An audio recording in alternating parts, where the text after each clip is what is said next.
करो, सबसे बड़ी पॉजिटिव एनर्जी कौन है? महादेव। हाँ, शिव। उनके साथ कौन चलता है? भूत प्रेत। तो फिर तो आप कहोगे उनके शिव भी नहीं है। लेकिन आपने कहीं सुन लिया, किसी ने कहीं बता दिया, या आपने ऑनलाइन चेक कर लिया, आपको वो प्रॉब्लम दिखी जो आपके साथ हो रही है, आपने उसकी रेमेडी उठा के अपने पास अप्लाई कर ली। तो इससे खतरनाक चीज कोई नहीं हो। अगर आप मुझसे पूछे तो मैं तो एक बात बोलूंगा सिर्फ, किसी की भी रेमेडीज करो, कोई यहाँ पर भगवान नहीं है, ना पूर्ण ज्ञान है किसी को, किसी को भी नहीं है। मैं तो कुछ भी नहीं हूं। किसी को पूर्ण ज्ञान अगर कोई कहता है मुझे सब आता है, तो वो उससे तो बिल्कुल हाथ जोड़ लेना। लेकिन ऐसे व्यक्ति के पास लोग जाने से बचें जो या तो सिर्फ ज्योतिष जानते हैं या सिर्फ वास्तु जानते हैं। तो जैसे वास्तु होता है, वास्तु में नेगेटिव एनर्जीज भी होती हैं। तो वो मतलब कैसे हम उसको कैसे वो कर पाते हैं, डिफाइन कर पाते हैं? घर में नेगेटिव एनर्जीज अगर हैं, तो या तो वो वास्तु दोष की वजह से ओरिजिन हो रही है। भाई आपका साउथ वेस्ट अगर स्पॉइल हो गया है, तो भी घर में नेगेटिव एनर्जीज देखी गई है।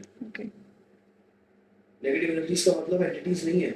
यहाँ पर जो मैं बात कर रहा हूँ अभी फिलहाल, नेगेटिव एनर्जीज का मतलब है किसी भी तरह की नुकसान देने वाली एनर्जी। राइट। जो घर के ही वास्तु दोष की वजह से ओरिजिनेट हो रही है, वो भी परेशान कर देती है। इसी को वास्तु दोष भी कहते हैं। अगर आपने फायर जोन में पानी की टंकी रख दी, तो नेगेटिव वो कहेंगे फायर जोन खराब हो गया, वो स्पॉइल हो गया, उसकी रेमेडी जो होगी वो वहां से हटाना होगा, या उसकी ऊर्जा को शिफ्ट करना होगा। साउथ वेस्ट के अंदर अगर प्रॉब्लम आ गई है, साउथ वेस्ट आपका खराब हो गया है, कटा हुआ है घर का, या फेसिंग है, या ऐसा कुछ है, तो भी ये बहुत बार देखा गया है कि घर के अंदर नेगेटिव फ्लो ऑफ एनर्जी हो जाती है। जब हम वास्तु करने जाते हैं, सबसे पहले तो मेरी पर्सनली आदत है कि मैं अगर किसी की होम विजिट पर गया हूँ, तो मैं वहां पे जाकर पहले तो उसके घर की चौखट को हाथे से लगाता हूँ, मिट्टी उसकी, उन सबको नमस्कार करता हूँ जो शक्तियां वहां पे अंदर हैं, अच्छी या बुरी, कि भैया मेरा आपसे कोई पर्सनल नहीं है, मैं तो ये मेरे क्लाइंट है, मैं इनका वास्तु देखने आया हूँ, और अगर आप परेशान हो किसी वजह से, या आपको कुछ चाहिए, तो आप मेरे से कनेक्ट कर सकते हो। This is the way I work. अब बात होती है कि मतलब कैसे बोलूं ना, मैं एक नाम नहीं लेना चाहता मैं किसी का भी, बहुत बड़े वास्तु एक्सपर्ट माने जाते हैं, ग्लोबली बुलाते हैं लोगों को, और वो अभी 4-5 साल से ही फेमस हुए हैं। 4-5 साल भी नहीं कहूंगा, 2 साल से। कैसे हुए हैं वो मार्केटिंग है या कुछ भी है, I should not comment on. लेकिन रिसेंटली मैंने सुना, एक पॉडकास्ट में ही सुना था मैंने, बहुत पॉडकास्ट में जा रहे हैं वो आजकल, वो कहते हैं कि भूत प्रेत होता ही नहीं है, भूत प्रेत जैसी कोई चीज ही नहीं है। आप मुझे प्रॉब्लम बताओ, मैं उसका इलाज करता हूँ, अगर आपको रिजल्ट ना मिले तो पैसे वापस ले लेना। भाई साहब, आप एक तरफ कहते हो कि मैं वेदों से लिया हुआ जो वास्तु जो है वो ही करता हूँ अप्लाई, मॉडर्न तरीके से उसी को अप्लाई करता हूँ, तो वेदों में तो नेगेटिव एनर्जी का भी जिक्र है, वो कहां से आपने नहीं पढ़ा? और अगर आप ये कहते हो कि ऐसा कुछ नहीं है, मैं आपको 3-4-5 क्लाइंट्स देता हूं और बता के दे रहा हूं कि उनके घर में एंटिटीज हैं, ठीक है जी, आप जाके उनकी प्रॉब्लम सॉल्व कर दो बिना एंटिटी को टच करे, मैं पब्लिक अपॉलॉजी दे देता हूं। ऐसी बातें नहीं बोलनी चाहिए जो जिस बेसलेस हो, जो जिसकी तुकी ना हो। पॉजिटिव एनर्जी की बात करो, सबसे बड़ी पॉजिटिव एनर्जी कौन है? महादेव। हाँ, शिव। उनके साथ कौन चलता है? भूत प्रेत। तो फिर तो आप कहोगे उनके शिव भी नहीं है।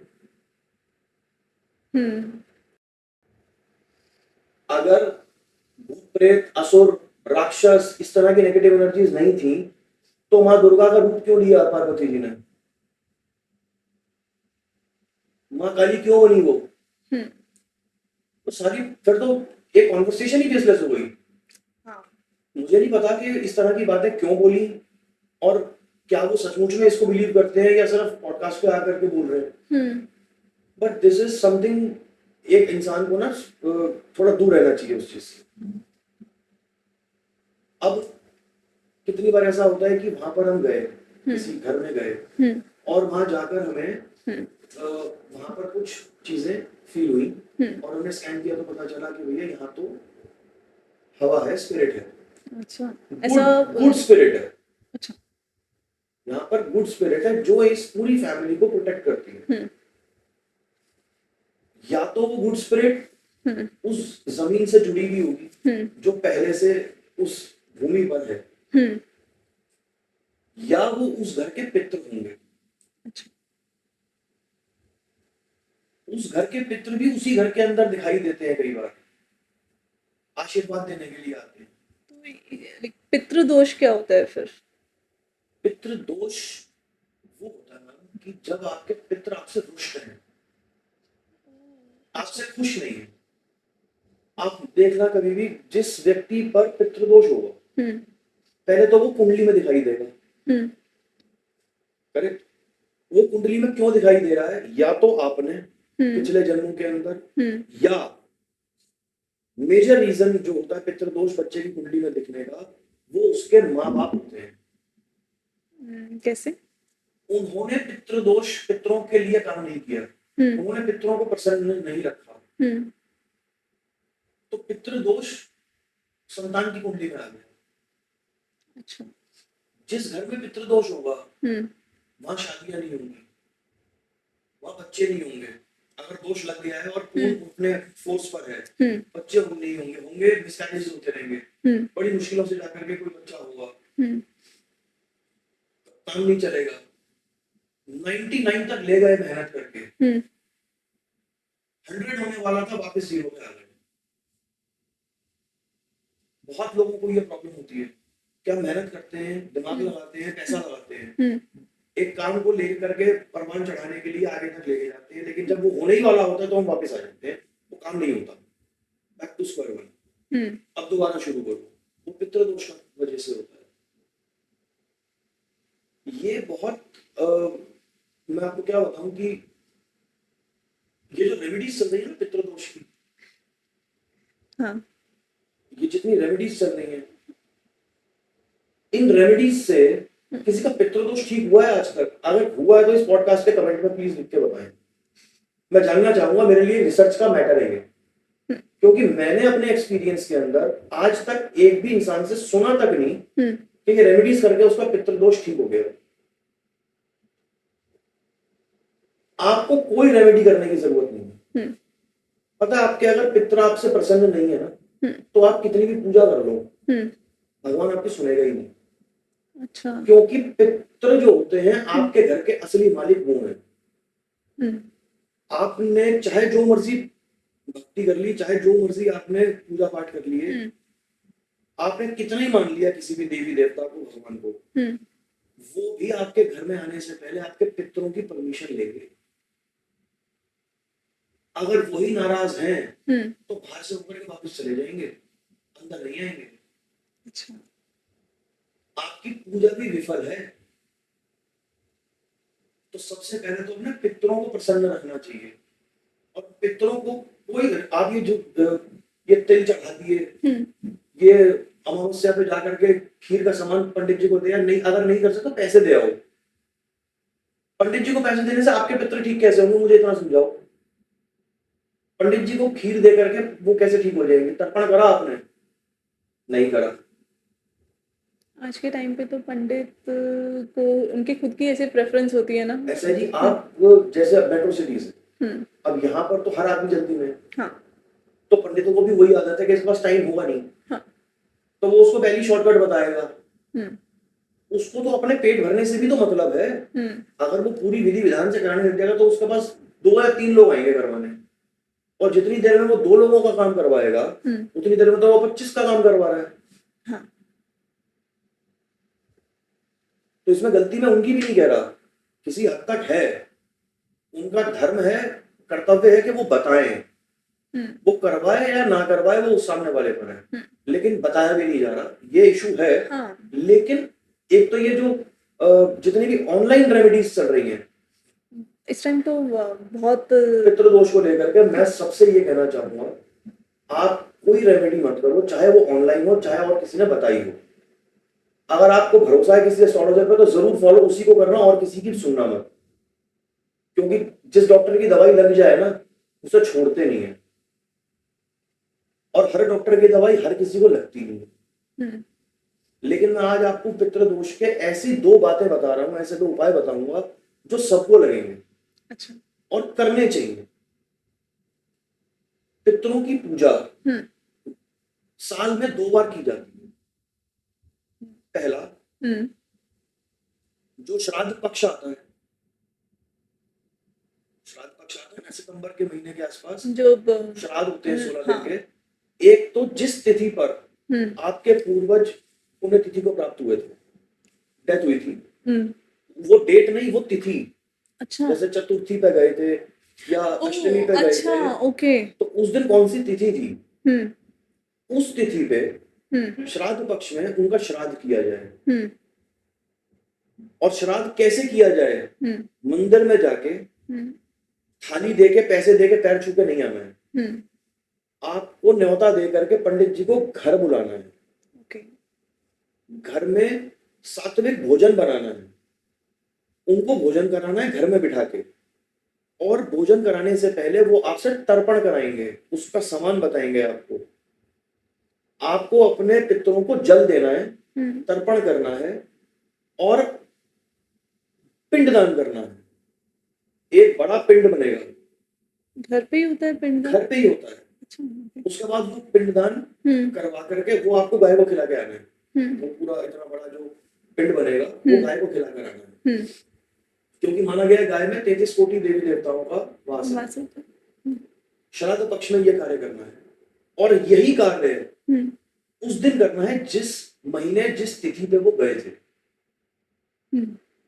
जैसे अगर कोई फरवरी में किसी की डेथ हुई है, तो फरवरी की जिस पक्ष में, कृष्ण पक्ष या शुक्ल पक्ष की जिस तिथि पे वो गए थे, जिसे बरसी भी कहते हैं, उस दिन भी यही कार्य इसी विधि से हुआ। आप ये 2 काम कर लो, सिर्फ ये वाले 2 काम, आपको पितृदोष अगर है तो वो खत्म हो जाएगा, पितृ प्रसन्न रहेंगे। और अगर नहीं है तो आपकी आने वाली संतान की कुंडली के अंदर पितृदोष नहीं होगा। ये कोई बता ही नहीं रहा है, क्योंकि ये तो पंडित के पास जाना पड़ेगा ना इनके लिए। लेकिन पंडित जी भी नहीं बता रहे हैं, क्योंकि देखिए ये जो चीजें हैं ये मैं अपने मन से बना करके नहीं बोल रहा हूं, ये सब लिखा हुआ है, तभी बता पाएंगे जब वो पढ़ा होगा। समझ लो। अगर पढ़ा ही नहीं है तो कैसे बताएंगे, पता ही नहीं है। और पता भी है और नहीं बता रहे तो कुछ सिचुएशंस होंगी जिस वजह से नहीं हो रहा है ऐसा। लेकिन ये 2 काम करने से पितृदोष समाप्त हो जाता है। आजकल तो लोग चौथे वाले दिन ही क्रिया कर देते हैं। हाँ पहले टाइम होता था हर चीज का, लाइक 13 दिन का वो 13 दिन करी जाती थी ये सब रस्में। आजकल तो इतना टाइम ही नहीं है ना जी, चौथे दिन सब करके खत्म कर दिया। उठाला जिसको बोलते हैं, आपने तो कर दिया, उस आत्मा का क्या, वो छोड़ देगी, वहां पितृदोष आ जाता है, वो पितृदोष नहीं लगेगा। जब किसी की डेथ होती है तो उस साल तो श्राद्ध होता ही नहीं उसका। अगले साल रोटी बना करके कच्चे आलू के साथ गाय को खिलाई जाती है उस तिथि पे, श्राद्ध पक्ष में। तीसरे साल से श्राद्ध होना शुरू होता है, क्योंकि कोई भी आत्मा पितृलोक तक पहुंचने में गरुड़ पुराण में लिखा है कि उसको इतना समय लगता है। जब तक वो पितृ बनी ही नहीं है आप श्राद्ध नहीं कर सकते। लेकिन अगर उस दिवंगत आत्मा की जाने के बाद, उस व्यक्ति के जाने के बाद आपने उसको गति नहीं दी आत्मा को, तो आपको दोष लगेगा ना। जो भी कार्य हम करते हैं, चाहे गरुड़ पुराण बिठाएं, चाहे हम कोई रस्म करें, 10वां करें, चाहे हम 13वीं करें, चाहे हम मासिक श्राद्ध करें 1 साल तक, वो सब कुछ उस आत्मा की गति के लिए किया जाता है कि उसको स्पीड मिले, उसको सपोर्ट मिले। जब आप 10वें वाले दिन जाकर के पिंड बनाते हैं या मासिक श्राद्ध अगर कर रहे हो, तो जो पिंड बनेगा हर महीने उसी तिथि पर, आपको पंडित जी बताएंगे कि इससे आपने इनको शरीर दिया है, एक एस्ट्रल बॉडी है, इस पिंड से उनको ये चीज प्राप्त हुई, इससे पैर मिले, इससे हाथ मिले। अच्छा।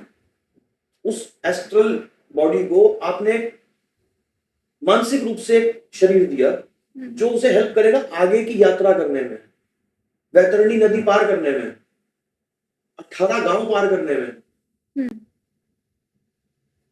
वो कर नहीं रहे आप, तो आपको पितृदोष नहीं लगेगा या पितृ आपसे प्रसन्न रहेंगे, ये तो सोचना बेवकूफी वाली बात है। तो इन चीजों का ध्यान बहुत इंपॉर्टेंट है रखना। हम सोचते हैं बहुत मॉडर्न हो गए, इन सब चीजों में कुछ नहीं रखा। सर आप जितने मॉडर्न हुए ना, उससे ज्यादा मॉडर्न है हमारी साइंस। आज ये बातें तकियानूसी लग सकती हैं क्योंकि आज साइंस ने इसे देखा नहीं है। जैसे मैंने आपको बताया ना, जब तक देखते नहीं है मानते नहीं है।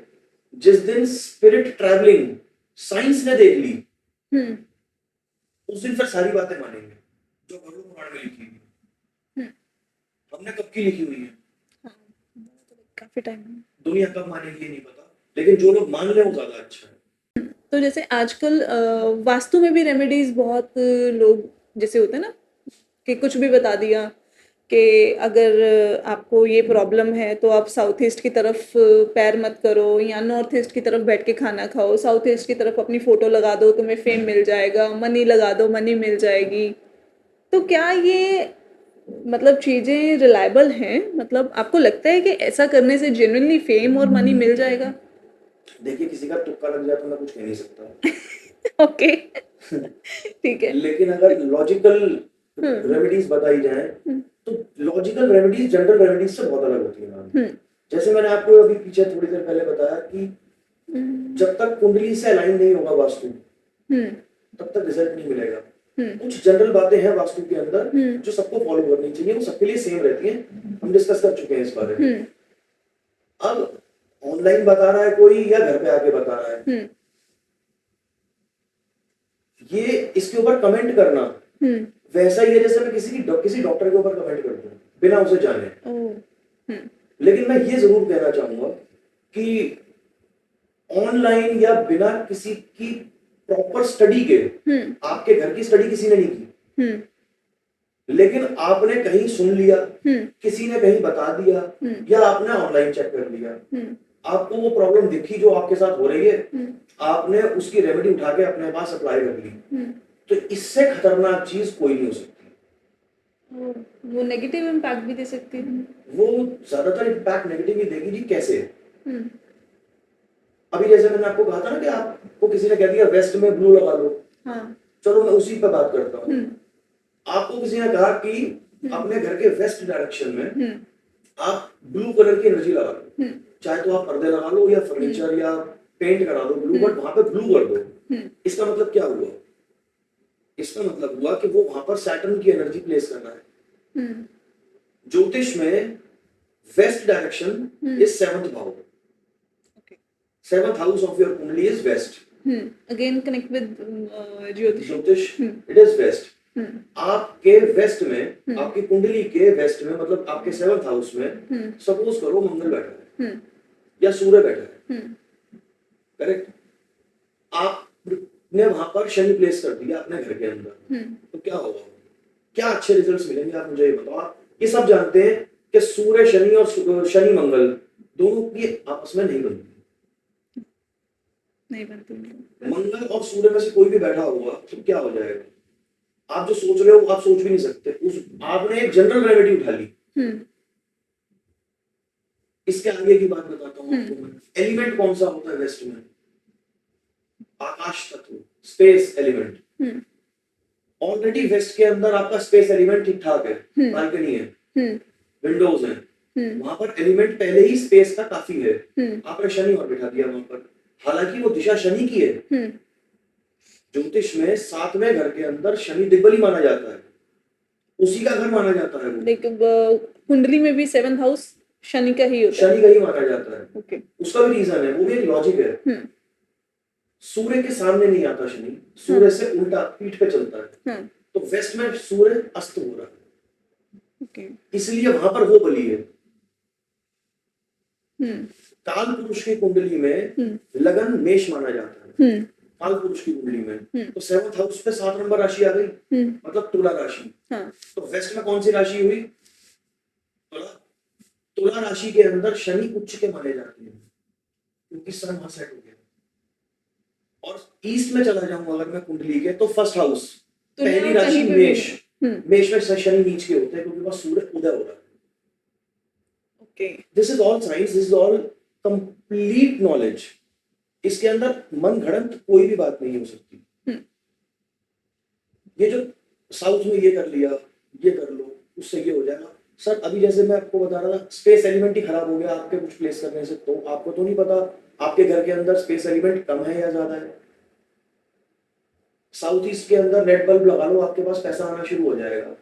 हाँ, है ना जी? अब वो रेड 0 वाट का एक बल्ब लगा के 24 घंटे जल रहा है। हाँ, आपने क्या किया, पहले ही साउथ ईस्ट जोन आपके घर का बहुत ज्यादा एक्टिवेटेड था, हाँ, आपने लगा करके उसको और एक्टिवेट कर दिया, आग और भड़का दी। फायर जोन है ना। हाँ, अग्नि मनी सर्कुलेशन का काम करती है, लेकिन ज्यादा अग्नि बर्बाद भी कर देगी। आपका टेम्परामेंट खराब हो जाएगा, एग्रेशन आ जाएगा। आप एग्रेशन में अपना काम खराब करना शुरू कर दोगे उस एक बल्ब से। तो जनरल रेमेडीज कभी भी नहीं करनी चाहिए, कभी भी नहीं करनी चाहिए। बल्कि अगर आप मुझसे पूछे तो मैं तो एक बात बोलूंगा सर, किसी की भी रेमेडीज करो,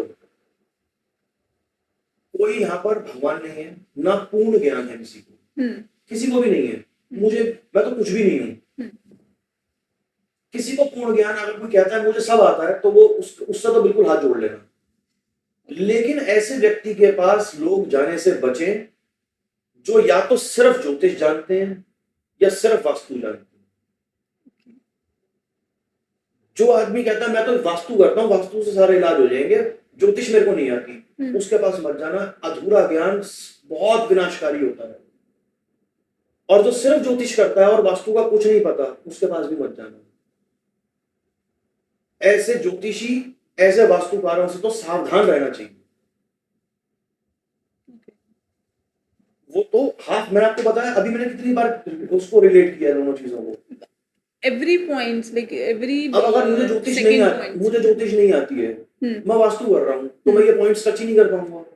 एट द एंड मैं कर क्या रहा हूँ, मैं अपने कर्म तो खराब कर ही रहा हूँ कि अधूरे ज्ञान से मैंने किसी को कुछ बताया, उसने विश्वास कर वो काम कर लिया, लेकिन उसके साथ क्या होगा?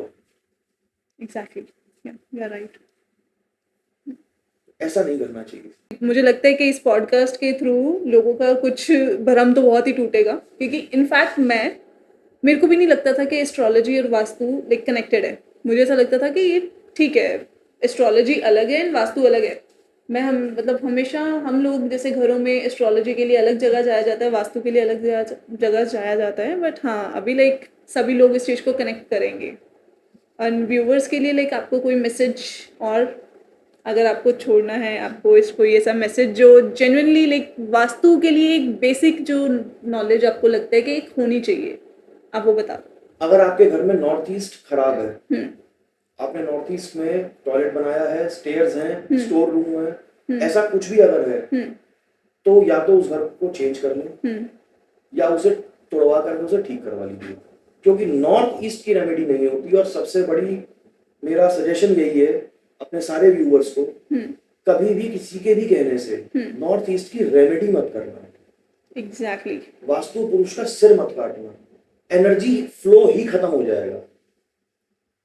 हाँ, मतलब ये मतलब प्रूवन है कि आप जो बता रहे हो इसमें कोई रेमेडी नहीं है। हालांकि ऑनलाइन बहुत रेमेडीज भी है इस चीज की, बट जो समझदार आदमी होगा, जो सिर्फ वास्तु भी करता होगा और उसको थोड़ा भी ज्ञान होगा, वो नॉर्थ ईस्ट की रेमेडी नहीं करवाएगा आपसे। ओके, ठीक है, कभी भी नहीं करवाएगा।